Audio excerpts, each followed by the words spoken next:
മോഹൻലാലിന്റെ under rated പെർഫോമൻസിന് LGB പറഞ്ഞ രണ്ട് പടങ്ങൾ.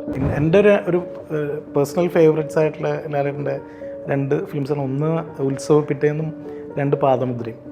ഉത്സവ പിറ്റേന്ന് പ്രത്യേകിച്ചും ഒരു ആളുകൾ ഡിസ്കസ് ചെയ്ത് ഞാൻ കണ്ടിട്ടേ ഇല്ല. അത് ഭയങ്കര ബുദ്ധിമുട്ടാണ് ആ ക്യാരക്ടർ ചെയ്യാൻ. ഒന്നാമത്തത് 1988 R. സുകുമാരൻ ഡയറക്ട് ചെയ്ത പാദമുദ്ര. മോഹൻലാൽ, ഉർവശി, സീമ, നെടുമുടി വേണു, മാളാരവിന്ദൻ, കുറേ നല്ല അടിപൊളി ആക്ടേഴ്സ് ഉണ്ട്. ഈ പടത്തിന്റെ പ്ലോട്ടായാലും അതേപോലെ തന്നെ സെറ്റ് ചെയ്തിരിക്കുന്ന സ്ഥലമൊക്കെ ഭയങ്കര അടിപൊളിയാണ്. ഒരു രണ്ട് കാലഘട്ടം ഈ പടത്തിൽ കാണിക്കുന്നുണ്ട്. ആ രണ്ട് കാലഘട്ടത്തിൽ മോഹൻലാലിന്റെ ആക്ടിംഗ് എന്ന് പറഞ്ഞാൽ അത്ര അടിപൊളിയാണ്. പ്രത്യേകിച്ച് ഇതിന്റെ ക്ലൈമാക്സിലൊക്കെ അത്ര ഇന്റൻസ് ആയിട്ടുള്ള പെർഫോമൻസ് ആണ് ഉള്ളത്.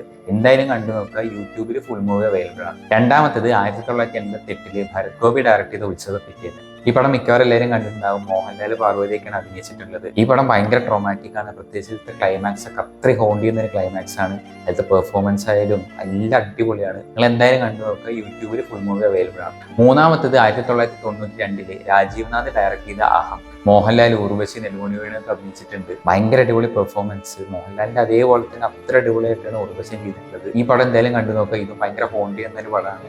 ഇതും യൂട്യൂബിൽ ഫുൾ മൂവി അവൈലബിൾ ആണ്. ഈ മൂന്ന് പടങ്ങൾ എന്തായാലും കണ്ടു നോക്കുക. നിങ്ങൾ കണ്ടിട്ടുണ്ടെങ്കിൽ നിങ്ങളുടെ അഭിപ്രായങ്ങളുണ്ട്.